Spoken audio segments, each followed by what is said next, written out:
from New York. Ebro in the Morning on Hot 97. T-Bro in the Morning, you got Laura Styles, Wrestling T. Rosenberg's on the WWE assignment this week, and we got the legend of R&B, writing and singing and hit maker, Neo in the building. Indeed. Yeah. Yo, Neo, Yes, when it's all said and done, when you look back at R&B greats, you're in the conversation, I believe. How do you see yourself? I mean, I want to be viewed with the greats, period, not just the R&B greats. I feel like that's kind of where people miss the mark with me a little bit. Like R&B was my introduction into this whole music business thing. It's where I came in at. But R&B is one room in the mansion that is music. You know what I mean? And I'm trying to explore the mansion. I don't gotta just sit in this one room. Right. I don't think people should put me in this one room. That's the reason that, I ventured over into the pop world, ventured over into the EDM world, just trying to get people to look at me as music in general, not just R&B music, not just pop music or dance music, but just music. Do you believe that? I mean, I guess I kind of look at R&B, blues, rhythm and blues, gospel, black music, that thing as the root of all those other things. Absolutely. So and I guess that's why I say that is because your ability to songwrite, right? You could write a country song if you wanted to, right? You could write a rock song if you wanted to. You could write in any genre. Vocally, I'm sure you could carry a lot of different genres as well if you wanted to. Huh? Yeah. Nah? I mean, I don't know about the rock thing. They didn't figure out a way to get that scream and growl thing. You can't and not get there. Tear their throat up. I'll be messed up for a week trying to do that. You can't do that. Not so much. But you think that you'll go down? You'll be in the Hall of Fame. I mean, I certainly hope so. I mean, that's I would think that's the end game for anybody doing this, to know that the music that you left here made a difference. Otherwise, what you doing it for? When you came in the game as you started as primarily a songwriter. That was your. Why did you make the transition to wanting to be an artist also? Because I have that conversation with songwriters and artists all the time. Some artists are like, yo, I'm a songwriter, but I want to be an artist. I'm like, yeah, but you make so much money being a songwriter. True. And artists, a lot of times they only make money from the show. And if they, get some merch or something going on for themselves. Well, for me, it was I always wanted to be an artist. I had a bad artist experience that made me say, all right, I know music is what it's supposed to be, but maybe I'm not supposed to be in front of the camera. Maybe I'm supposed to be behind the camera. What was that bad artist experience? I had a deal before my Def Jam deal with Columbia Records. And just to make a long story short, it was just a learning experience. I went in completely green, not knowing that I had the power to say no to anything. And it was very much nah, don't write this type of song, write that type of song. Nah, don't wear this, wear that. Nah, don't work with these, work with these. It was that type of thing. To the point where the finished product was not fully representing me the way I wanted to be represented. So I went to them like, I'm not really feeling this record. I feel like I want to record some more joints. And it was like, well, you ain't got no more money in your budget. So sorry. So I mean, so it kind of became listen, I'm not, this ain't me. So I'm not promoting this. I'm not going to be around for this. And they're like, all right, well, do what you want to do. We'll just sit you on the shelf. So I sat on the shelf for 2 years at Columbia because I didn't want to do everything they wanted me to do. So once my management at the time got me out of that deal, I'm looking at it like, all right, damn, I'm back to square one. I got to be doing something wrong. God, what am I supposed to be doing? Because music is in me. Like, I feel it. Physically, I feel it. So I'm knowing it's supposed to be music, but I'm like, all right, maybe the writing is what I'm supposed to do. So that's when I jumped into the writing thing, got some success there. And then the Def Jam deal, I mean, I've told this story before. The Def Jam deal was kind of an accident. Like, we ain't go in that building trying to get a deal. We went in that building so that my homeboy Sauce, who's a producer friend of mine, could get reacquainted with an old friend of his from high school who just happened to be Tina Davis. Yeah. And Tina signed a lot of people, and she saw your talent. Yeah. That's pretty much how it went down. I feel weird. What do you mean? Because Neo's braver than me. He took his hat off now. Neo's hat. This hat off, Neo. Atlas, yeah. I love that. Atlas Neo's here, man. I feel like I gotta. Yeah, because Ebro still feels a little funny about it. A little funny about it. Ain't nothing wrong. Yeah, I'm jealous. At least you got the facial joint. I can't even get that together. Yo, a lot of people don't understand like how insecure you get when you go bald, right? And then if you don't have facial hair, you're like a blank slate. Like you ain't got nothing. But you know what I think, baby though? ass. It's in your honestly, it's in your head because I think if you guys embrace it, women don't care. No, nobody cares Nobody but cares. us. Nobody cares. I mean, Nobody people cares. so my joint started thinning when I was like in 8th grade. Oh, so he was coming for you. So so it was bad. In school, they would let me wear my hat because I used to get picked on so bad. I used to get in so many fights behind people making fun of my hair thinning. So, I mean, after I became an adult and just didn't give a damn about what people thought, it was just weird for me not to wear a hat at that point because I've been wearing them for so long. But so that was my crutch for a long time. So this year I decided, you know what, I'm all about this self-love. I'm always preaching self-love. Ain't nothing wrong with you being you. How can I preach that? And I'm hiding under this damn hat. Yeah. So decided to take the hat off this year. I did the whole first season of World of Dance without a hat, just on some let me prove this point. Just own it. Self-love. I'ma just own if it's bigger than average, cool. Whatever the issue is, I'ma just live in it and people gonna rock with me or they not. Yeah, by the way, it's in our minds. Like Neo's experience is different. And yes, dudes make fun of you more than girls, right? True. Like your boys will make fun of you for going bald more than a woman would even care that much. Yeah. Right. Unless, premature balding is some things that, that's tough. It's an issue. Yeah, I didn't have that. issue. I'm 42. My joint started running when I was like 35. Oh, okay. You 34, 35 started running. And I had told myself my whole life, like, you make fun of people, you be at the barbershop.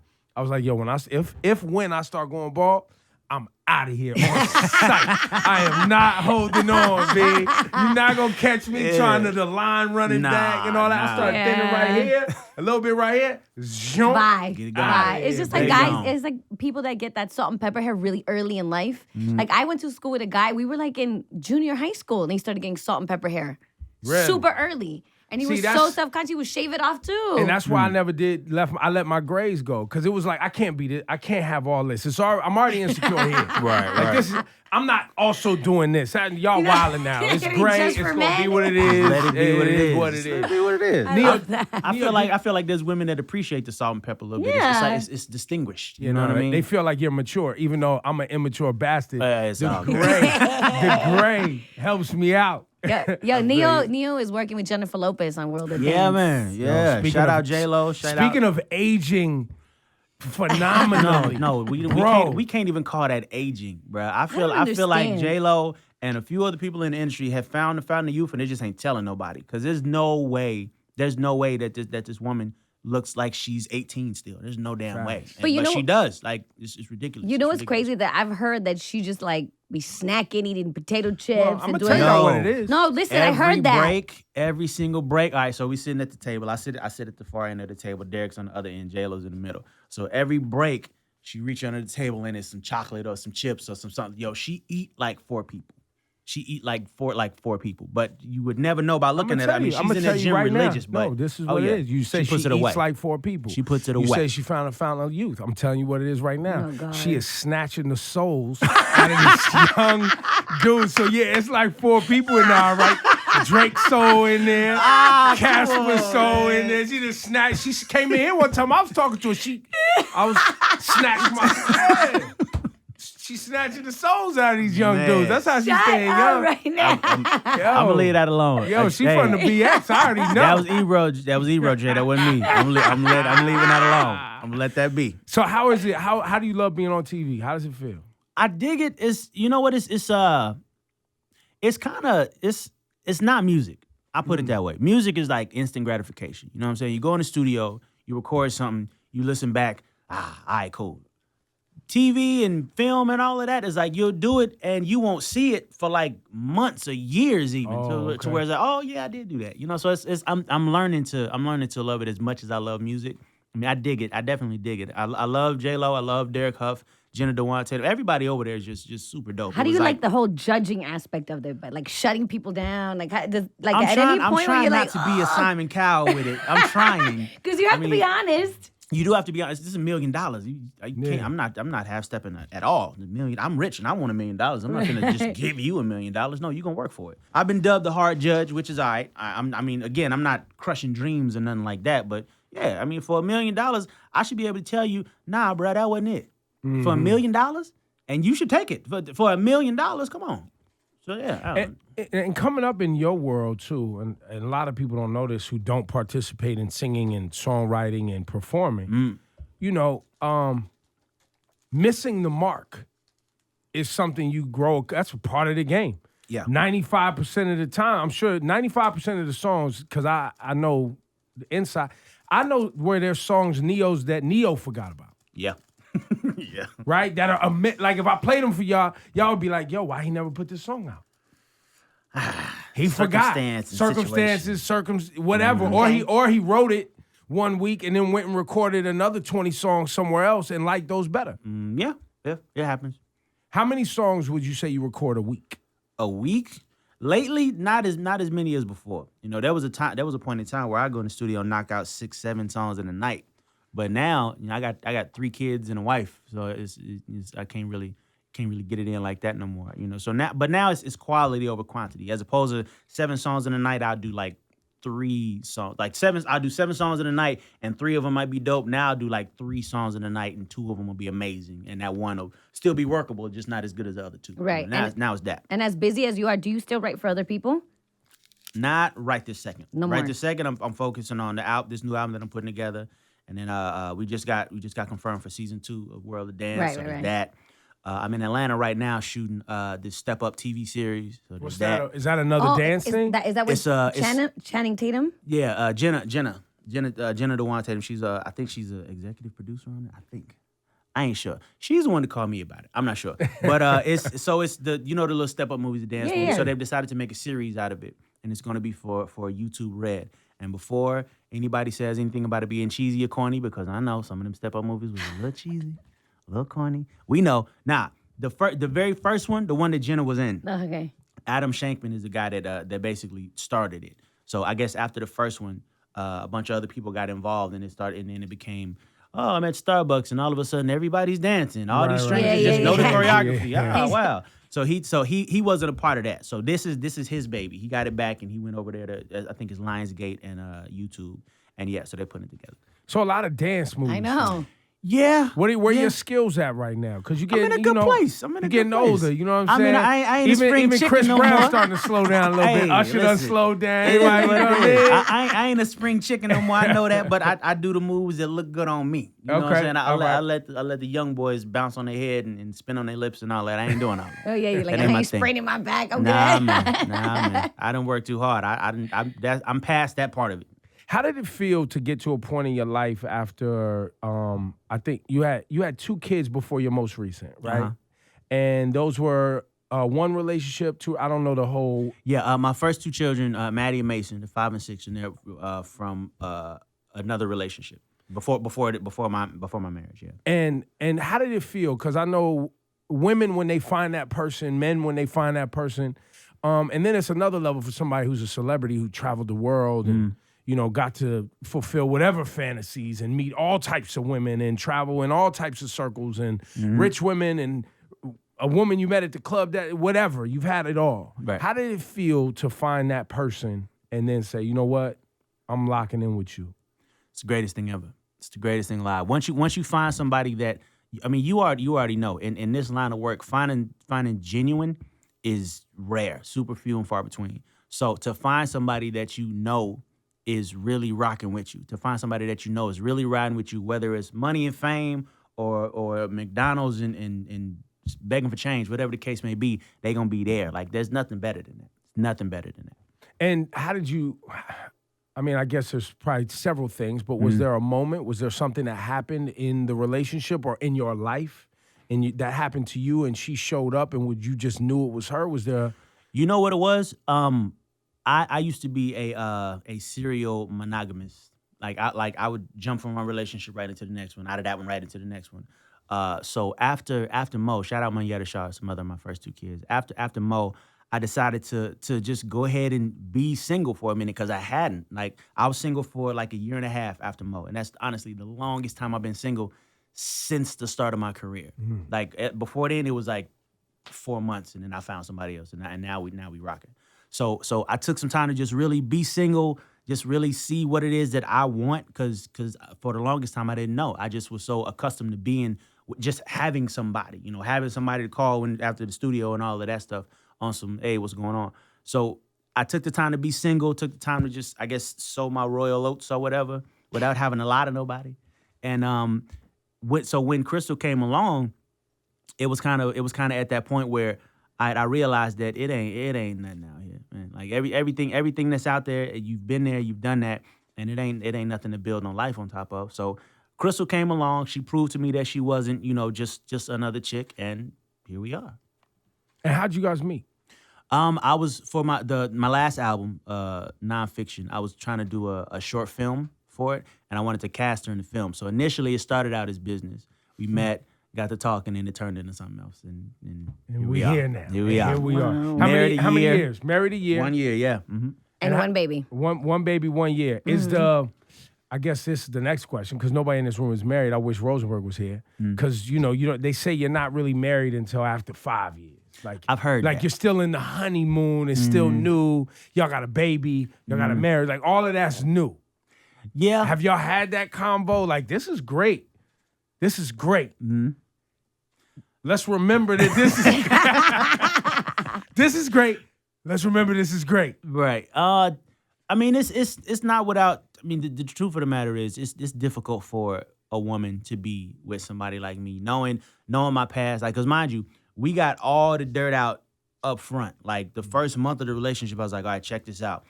I've been with and this and that and all the bad stuff right now. Cause if you think about it, in the beginning of the relationship, y'all loving the way each other's poop smell. Y'all just into each other. So it's easy to fall into that place where it's like, oh, I could do this forever. Get the dirt out first. Yeah. Get the dirt out first. See if you can deal with this person's back chapters, if you know what I mean. If you can deal with that, then everything else should work out fine. At least that was my thought process in telling her all the things that I told her about my past. She told me some things about her. Of course, I had a whole lot more to say than she did. Of course. But I felt good, starting a relationship with that just blunt, straight up, I know this may hurt right now, but here's what it is: honesty. At least you're being honest, yeah. Yeah, and honest, and to tell the truth, it helped. So if we're out somewhere and I just happen to run into somebody that I was with before, it's not like it's news to her, or I gotta try to creep or be weird about it. Like it is what it is. Like, oh, that's such and such. Yeah, she already knows. So it ain't no weirdness to it. Do you you and the whole is it the whole family now?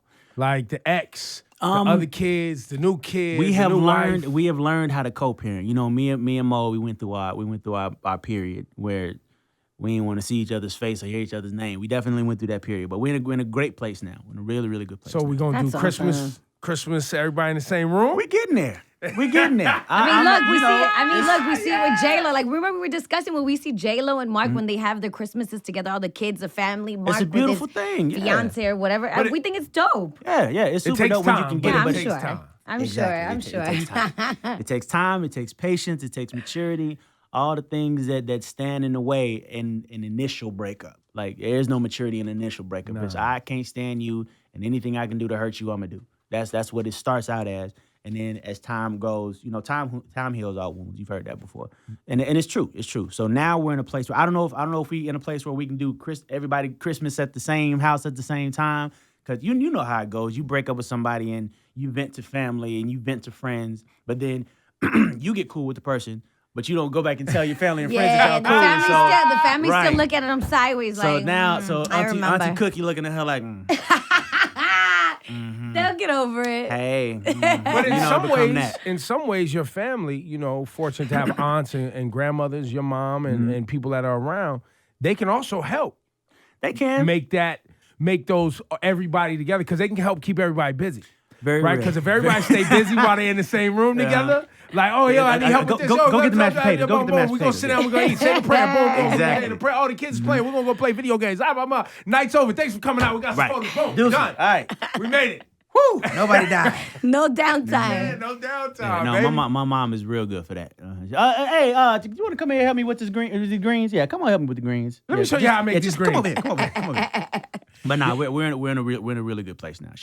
Mo is actually about to write a book on co-parenting. Wow. Just going over some of the things that we went through, getting to the place that we are now. Because in the realm of that, I mean, you already know, it's initially. The most important thing, normally the most important thing being the kids kind of gets overlooked behind spite and all of that anger and just all of that stuff. So she's writing a book just basically trying to help other people who are going through it, get to the place that we are now, where it's like, not only are we cordial, not only are we, dealing with each other for the kids' sake, but we've actually gotten to a place where we can be friends now. You know what I mean? It's different levels of love. Yeah. Definitely so. Speaking of which, you have a new record, Another Love Song. Yes. Another love song. Another love song. This guy, Neo, with another It's love endless song. love. Yeah, come It's on, a different man. level of love. We need it right now. Donald Trump is president. We need love, damn it. We need it. You find yourself angry at the things you see, news and Man, politics, or I'm almost numb, to be honest with you, because I mean it ain't like government been being honest and then there was Trump. Nah. It's always been the fugazi. That's always been what it is. And you kind of either roll with it and figure out how to make your thing work within it, or you sit up and complain about it and to deaf ears for the most part. It just kind of is what it is. I'm not saying that we should do nothing, that we should just let the silliness that's happening just be, or things even go unchecked. Yeah, but at the same time, if you let it, it will take over your life. It'll take over your regular life. You'll realize that you're sitting up all day long complaining about what's wrong with America, what's wrong with the government, what's wrong with the president. And it's like I got bills to pay. I got stuff to do. I'm not finna sit up and worry myself with this crazy dude. I'm not finna do it. I'm not finna do it. So you've I don't want to say you've checked out, but like you said, you got numb to it. I definitely haven't checked out. I found myself even yesterday with several things as they continue to talk about the Russia thing and they continue to talk about these things, blah, blah, blah, which I'm paying attention to. Mm-hmm. But at a certain point, it's stupidity. Like, Exactly. we know they was involved. We know he has business dealings with them. Yeah, We like- know he's a liar. And we're still debating this. So Somebody's still debating this. They're going to continue to debate it until they can get it to trial or whatever they want to get it to, and then try to impeach him, which they're never. And like I said a few weeks ago, they're not putting Trump in jail, No. and he's not losing any money. No. So why does he give a fuck? He doesn't. That's just If I'm it. not going to He jail don't. and I'm not losing any money, Why do I care? who the fuck? Do what y'all do. Go ahead. Let's I already run the got. I circus. won the election. I'm the president. I set out to do what I Yeah, was but to going to him, do. I feel like it's an ego thing. That's what. It's an ego thing. Yeah, but it's he already won. Yeah. Like it already happened.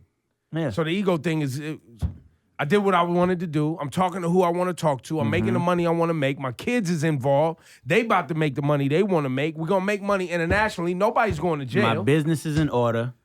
What we talking about? Whether it's fake, whether it's false business or real business, whether it's criminal business or legit business, it's in order. Ain't nobody coming after me. Why do I give a damn about all this is going? That's why he sit up tweeting all day. Like, I'm the president. I'm gonna just tweet. I'm gonna tweet a meme. I don't want my president tweeting memes. I need you to be too busy to find a meme Too of late. yourself beating up Too CNN. late. Seriously, Too late. Like, that's Our just, president is a Twitter troll. His it wife makes got no nudes sense. on the internet. Like, that's where we at today. Ah, That's where the he world runs is at. the country. It's where the Runs world. the country. Let's play your joint, Another Love Song, and then you'll be back for when the album comes. Absolute.